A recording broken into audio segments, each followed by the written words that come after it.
Good morning, Bande Matram. Welcome to this session of Savitri summarization. Here we are going to discuss this morning. This is actually it is a great day for you. Happy Diwali. I wish Bon Diwali, Happy Diwali. So on this great day, we are going to discuss a great topic that is on a cry of adoration. That is taken from the World Soul, Book 2, Canto 15. So this is the topic of discussion for this session of Savitri summarization, Book 2, Canto 14. And the topic of discussion will be on a cry of adoration.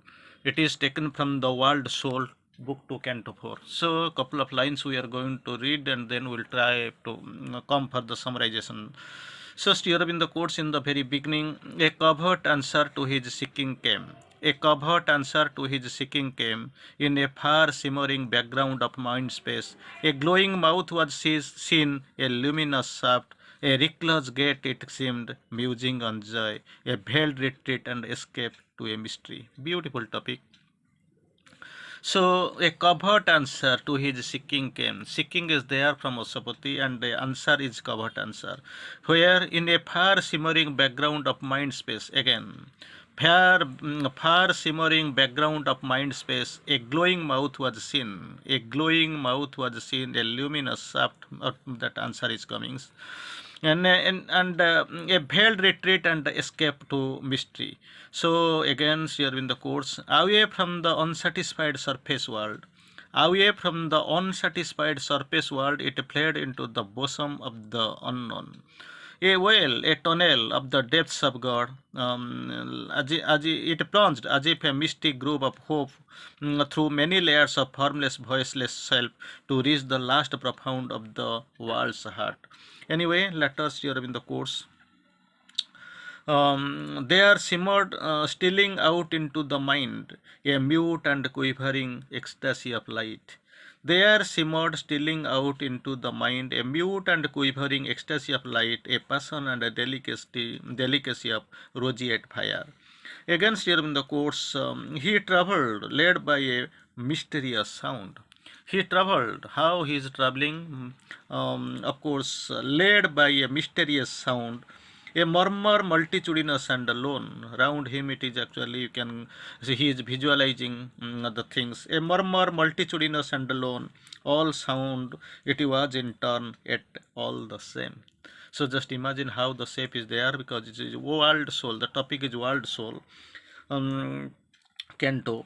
So a hidden call to unforeseen light. A hidden call to the unforeseen light. It is in the beginning.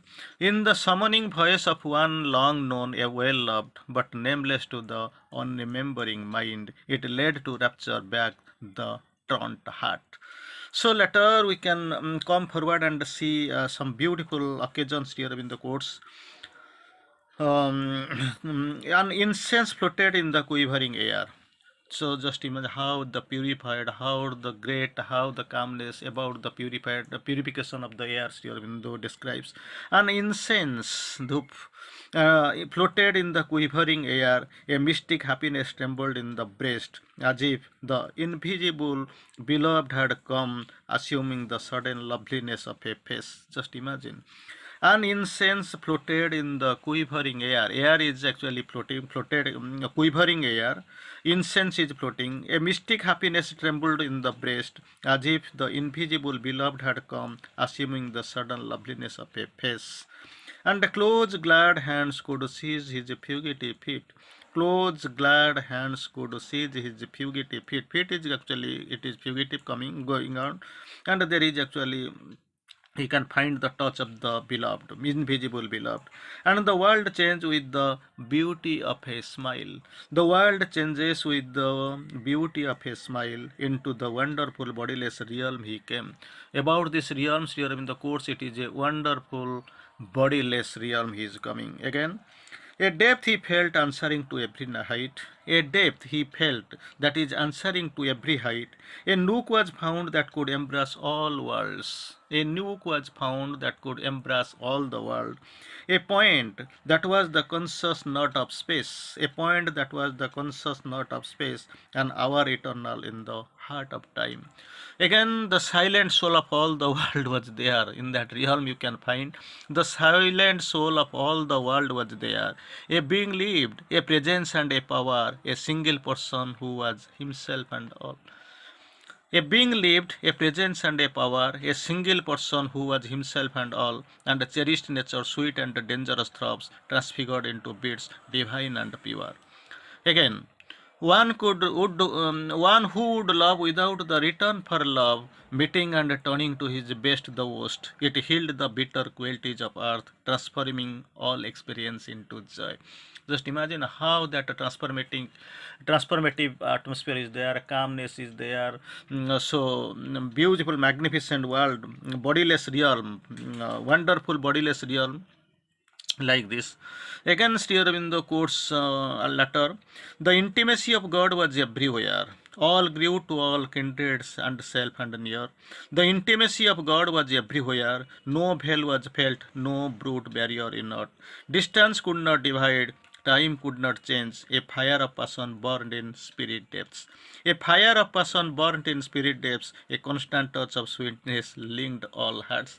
You can remember the calendar, the message given in 2020 calendar, a constant touch of sweetness linked all hearts, you have seen. See here also you find the same line here in page number 291, book 2, canto 14. The throb of one adoration, single bliss in a rapt ether of undying love.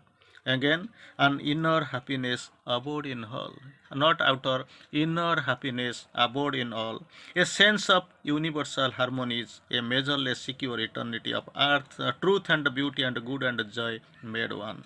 Here was the wailing core of finite life. Here was the wailing core of finite life. A formless spirit became the soul of form. Just imagine how great a description is that. Here was the wailing core of finite life.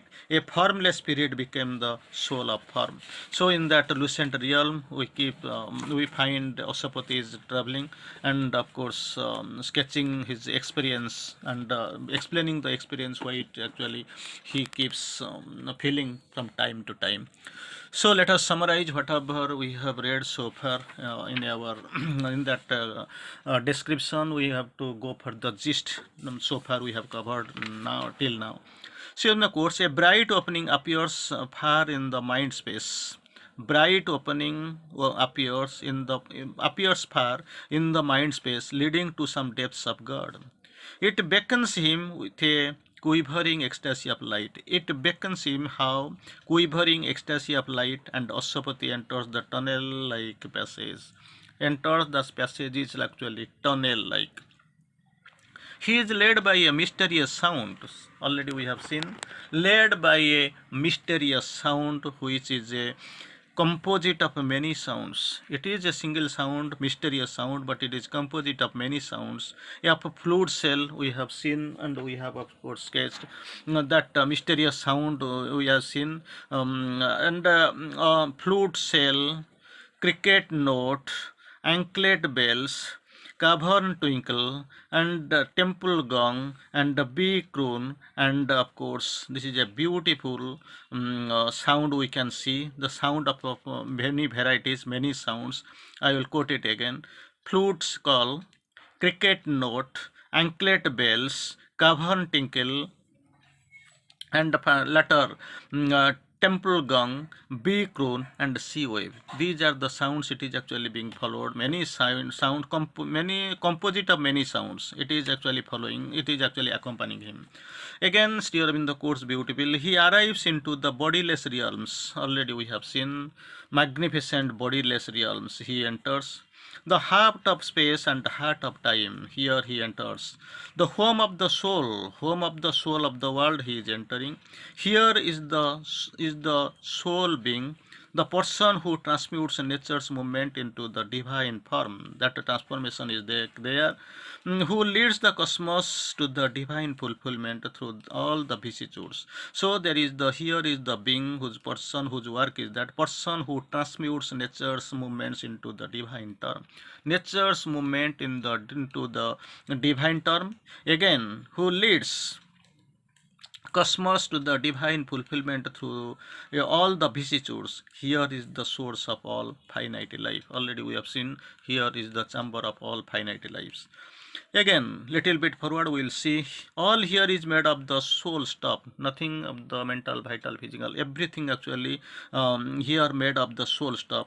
Knowledge proceeds not by thought but by identity. Beautiful.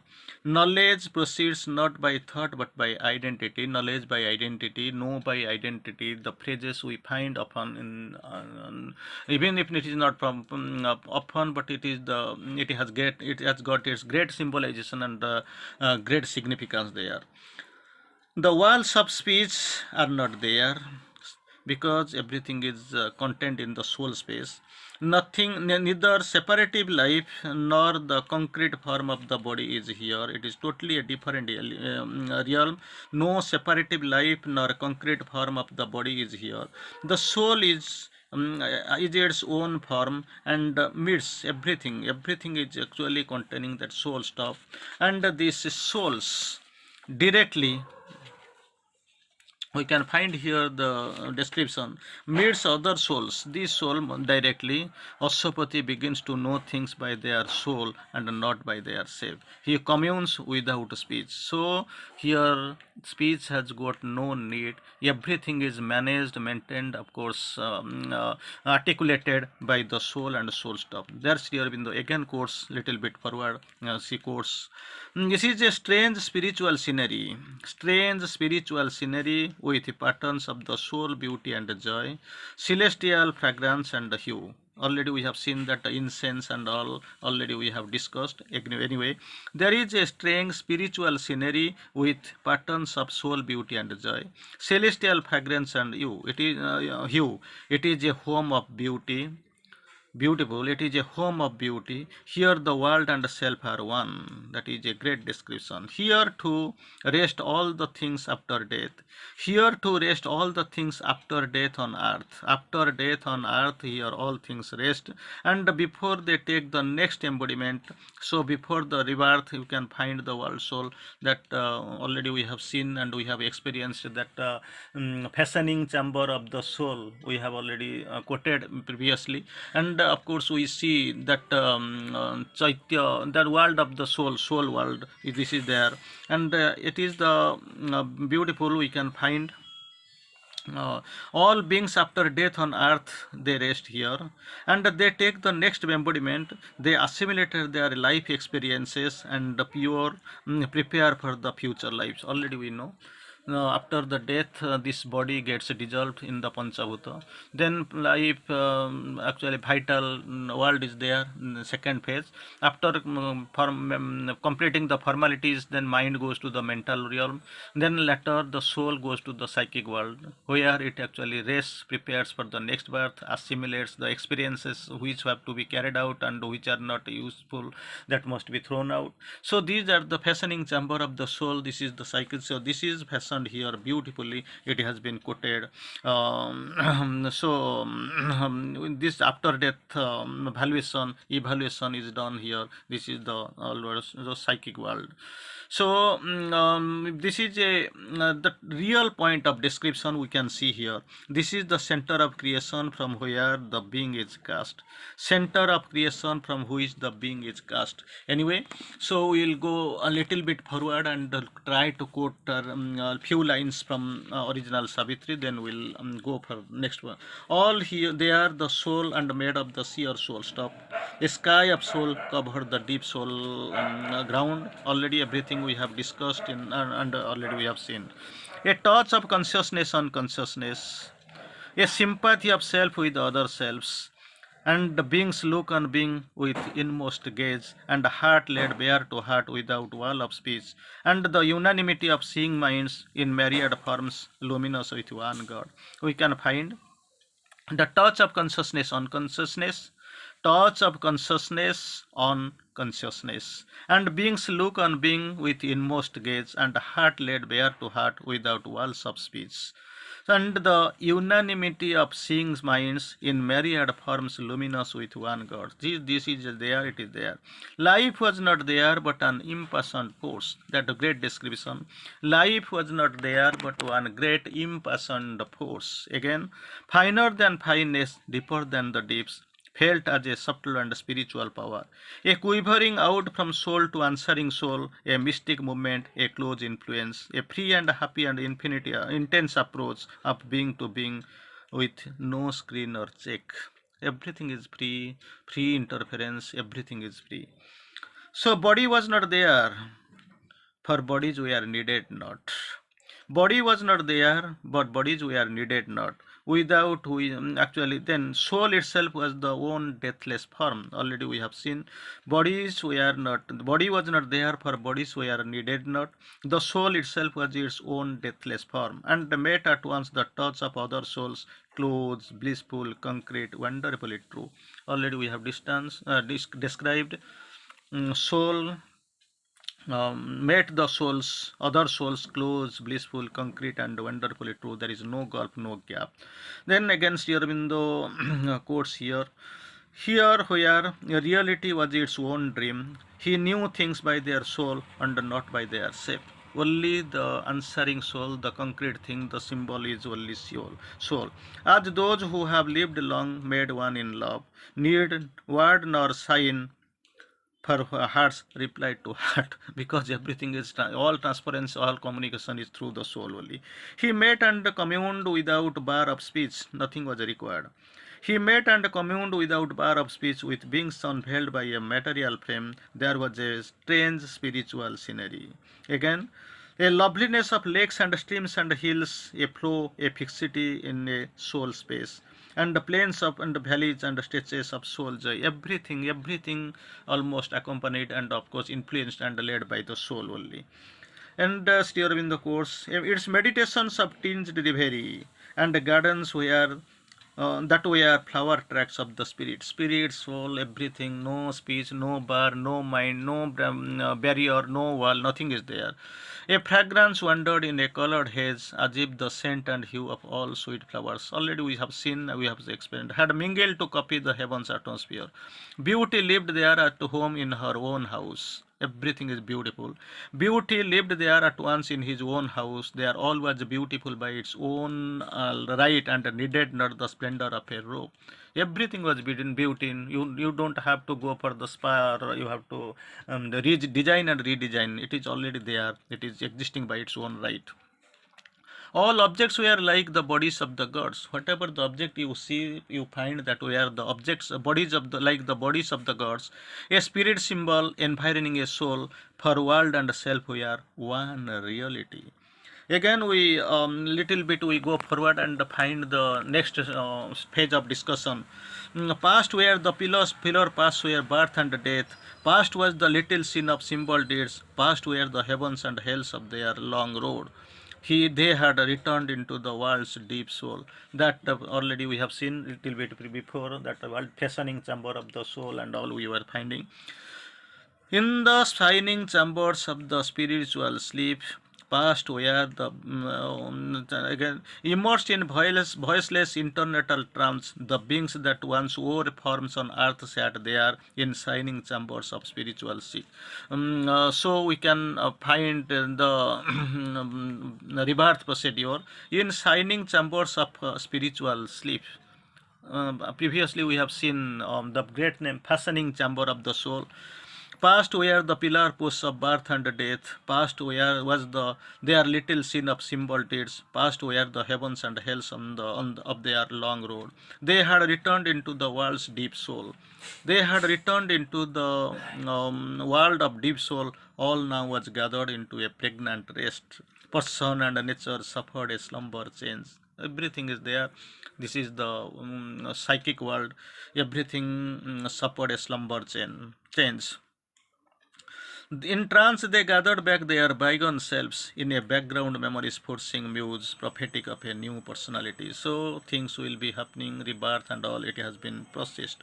A person persistent through the lapse of worlds, although the same forever in many shapes by the outward mind unrecognizable. Many births have been taken, birth and death, ceaseless alterations caused, but actually outward mind can't recognize.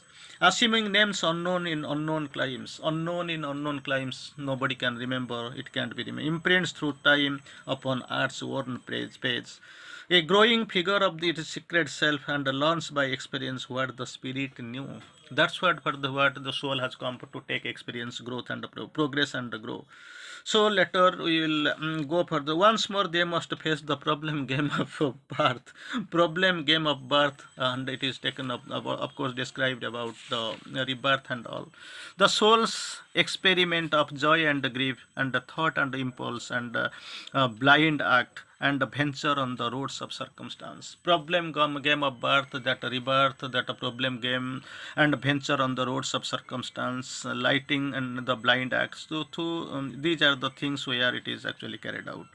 So ever they change and changing ever grow. Things are there. It is preparation, because we know already. We are not going to discuss, analyze word by word, line by line. Ever they change and changing ever grow, and passing through a fruitful stage of death, and long after reconstituting sleep, resume their place in the process of the gods until their work in cosmic time is done. This will be taking place, birth, rebirth, birth, death, rebirth. It will be a continuous phenomenon. It will be going on until the work is in cosmic time is done. Resume their place in the process of the gods until their work in the cosmic time is done. So things will be going on. Anyway, whatever we have taken so far, we'll try to summarize it a little bit in a couple of lines, then we'll go for the concluding session of the discussion. Beyond the regions of delight and peace, beyond the region of the delight and peace, Ashwapati becomes aware of eternity and past to an end which is also the beginning.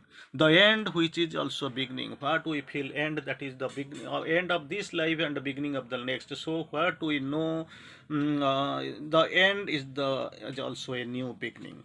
He arrives at the source of all things, and there he beholds the figure of the immortal two in one. Figure of the immortal two in one he finds, whose rapturous trance sustains the mobile world. Beautiful, he beholds the figure of the immortal two in one, whose rapturous trance sustains the mobile world. Behind this dual presence, so this duality we can find. Behind the dual presence, he regards the Divine Mother with a veil. Divine Mother with a veil, that is a great criteria, great sin. She is the ruler of all, pervading all with power and effecting all with will. The presence of the divine mother is glimpsed and beheld by Ashwapati. That is a great thing. And we'll read and quote Sri Aurobindo how the real brilliant scenery is. Now we are going to, of course, see in a couple of lines. Sri Aurobindo quotes, anyway, that is what we have already, again we are seeing here was the fashioning chamber of the soul. Already we have seen, that's what chambers of the soul, spiritual sleep we have seen. Now itself we see, here was the fashioning chamber of the worlds, an interval was left twixt act and act, twixt birth and birth, twixt dream and waking dream. So this is the interval between act and act. Because one is going and another is coming. That interval, intermediary period. An interval was twixt act and act, left twixt act and act, twixt birth and birth, twixt dream and waking dream. A pause they gave that gave new strength to do and be. Like we are sleeping in the night after getting retired from whole day's work, After the rest for one night, then the early morning comes, coming in a new version, new phase, new shape. So you are getting that no tiredness is there, no fatigue is there. With own immediacy and with own new vigor and all, you are moving forward.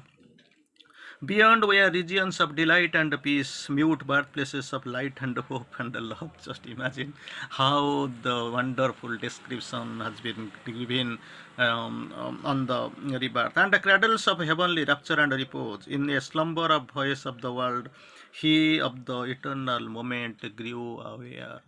He of the eternal moment grew aware. His knowledge stripped bare of the garbs of sense. It is not confined, it is getting fast.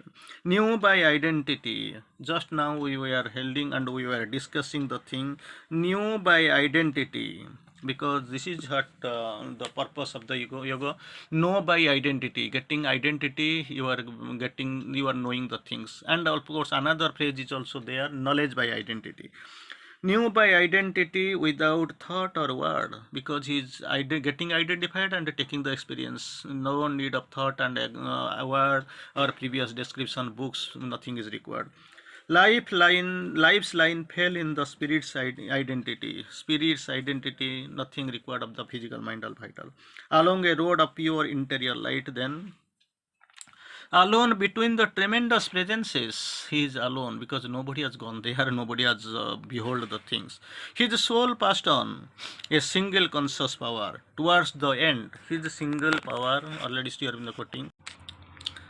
His soul passed on a single conscious power, single and conscious, towards the end which ever begins again. Again the new beginning is there. Approaching through a stillness dumb and calm to the source of all things human and divine. He is approaching the seeing. Again, a single being in two bodies clasped, the figure of the deathless two in one. There he beheld in the mighty union's poise the figure of the deathless two in one, a single being in two bodies clasped, a diarchy of two united souls seated observed in deep creative joy.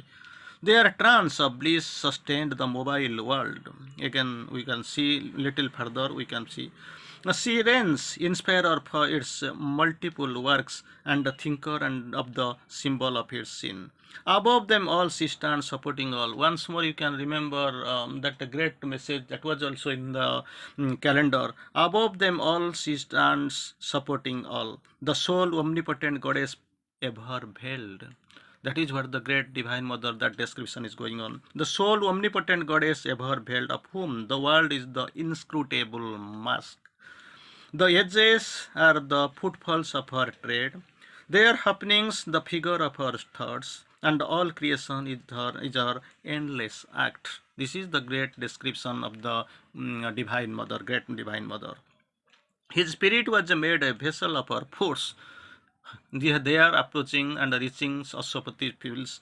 His spirit was made a vessel of her force, mute in the fathomless passion of his will. He outstretched to her his folded hands of prayer.